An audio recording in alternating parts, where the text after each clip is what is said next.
In 1900, some sponge fishermen were blown off course in a storm and took shelter on Antikythera, a small island near Crete. When the storm had passed, they dived. To their surprise, they found a 2,000-year-old wreck of a cargo ship that had been carrying bronze statues. The contents of the wreck were transferred to a museum in Athens. Among them was a strange lump of bronze and decayed wood, the size of a shoebox, almost completely encrusted with limestone. This turned out to be one of the most astounding archaeological finds ever. Hey everybody, welcome to Studio 64. My name's David. I've been searching the interzones for some more science, space and tech news to share with you. And I came across this at Indy 100. World's oldest computer is 2,200 years old and was found at the bottom of the sea. Okay.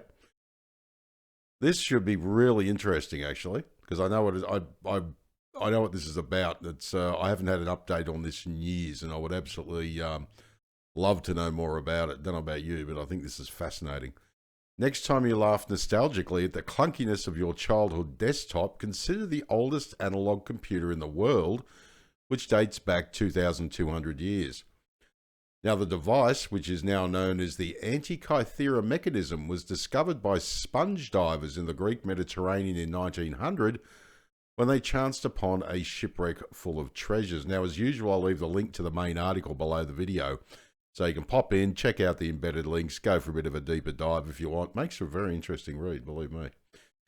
Now, these treasures included marble sculptures scattered along the seafloor and other ancient artifacts, prompting the first major underwater archaeological dig in history. Yeah, I didn't realise it was the first major one. However, one object pulled from the site, a lump the size of a large dictionary, around 30 centimetres or 1 foot long, was initially overlooked. That is, until it broke apart, revealing gear wheels the size of coins. Historical understanding at the time stated the gears like this shouldn't have appeared in ancient Greece or anywhere else in the world. Until centuries after the shipwreck was found in, as mathematician Tony Freeth of the University College London noted in a piece for Scientific American. Now, since then, the mysterious object has continued to divide experts thanks to its extraordinary complexity. Now, over the decades, it has split into 82 fragments, showing that it was once some sort of complicated calculation machine, otherwise known as a computer. Yes, for you young ones out there, yes, our dinosaur-powered computers used to be mechanical. Yes, there it is. There it is. There. Yeah, Antikythera mechanism. That's held at the National Archaeological Museum in Athens, Greece. Absolutely fascinating, isn't it? Absolutely incredible. Love it. Absolutely love it. Now, experts now have an understanding of at least some of its workings, establishing that it is a sophisticated hand-powered model of the solar system. But there remain many unanswered questions about this strange gadget. Now, for example, researchers know that it is at least as old as the shipwreck in which it was found, which has been dated between 60 and 70 BC. But other evidence suggests it may have been made around 200 BC. Now, we do have a little a video here, which is a bit of background on the Antikythera mechanism, and it'll be very, very interesting. Let's check it out, little short video, and then we'll carry on the conversation. We come out the other side. It's absolutely and utterly fascinating. It's amazing stuff. And to think that the computers that you've got now, are based on this. See, this was a computer that could only perform one task. All right, so it was a hand-powered model of the solar system. Of course, we think that's ridiculous. But I mean, a very simple computing device for one task. And even the computers back when I was young, a lot of machines were designed for just one task. It's fascinating. Absolutely fascinating. All right, let's check out this video. And as I say, we'll carry on the conversation at the other end.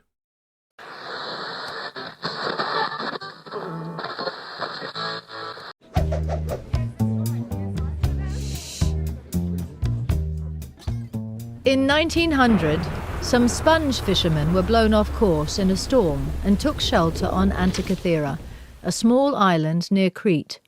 When the storm had passed, they dived. To their surprise, they found a 2,000-year-old wreck of a cargo ship that had been carrying bronze statues. The contents of the wreck were transferred to a museum in Athens. Among them was a strange lump of bronze and decayed wood, the size of a shoebox, almost completely encrusted with limestone. This turned out to be one of the most astounding archaeological finds ever. The fragments were what was left of a mechanism that had consisted of at least 30 separate cogwheels, cut from bronze and housed in a wooden box. It was a sophisticated portable clockwork machine from the time of Archimedes. Scientists and archaeologists puzzled about what it could possibly be. From analysis of the position and number of teeth of the cogwheels, Derek Price, a British historian of science, eventually worked out that it was an astronomical device, which even had an instruction manual engraved on the side. Built around 100 BC, the Antikythera mechanism accurately predicted the relative positions of the Sun, the Moon, and the known planets on any chosen date, a kind of analog computer. It even signalled dates when the Olympic Games fell. Nothing quite like it has been found since. We knew the ancient Greeks were clever, but whoever designed this was some kind of genius. Eureka!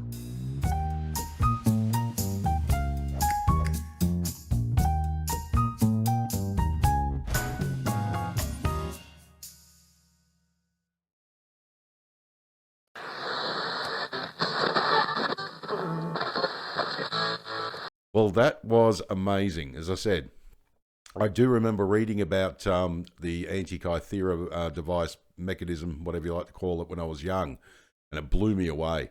But it's interesting to know what it, what it is now, and that's a computer to perform one task. Incredible. One thing for sure, it is the most technologically complex object ever found from the ancient world, as Freeth, who has studied the Antikythera mechanism for more than 20 years, stressed in his 2021 article. And the theories continue to be put forward about the device to this day, and they're still splitting the scientific community. Now, at any rate, what we do know is that the bronze device contains dozens of small gears with 1 millimeter long teeth that were used to predict the positions of the sun, moon, and planets at any given time. But perhaps its most valuable function is that it has challenged many of our preconceptions about the technological capabilities of the ancient Greeks. And that is what this is about. It's really cool to think that so long ago, human beings were capable of creating this. This is incredible. Absolutely and positively incredible. Makes me wonder what knowledge we have lost. You know what I mean? Yeah. And then how much we've got to regain back. And as I've often said, you would only have to have an extraterrestrial civilization out there that didn't go through the Dark Ages like we did, and then the Renaissance, right? So if they had no Dark Ages, there'd be no reason for a Renaissance. They could be a century ahead of us or more, in technology. So just think of how far ahead we could have been right now if we didn't have the Dark Ages. It's fascinating to contemplate, isn't it? All right, well, my name is David. Thanks for joining me for another Studio 64 Science, Space and Tech News update. I shall see you in the next one. If you enjoyed this video, please like, share, subscribe. I'd greatly appreciate it. If you're up for it, drop a comment down below the video, because I'd love to hear what you think. All right, take care, and as I always say, if you can't be good at it. And as I also always say... Please, Spock, do me a favor, and don't say it's fascinating. No. But it is interesting.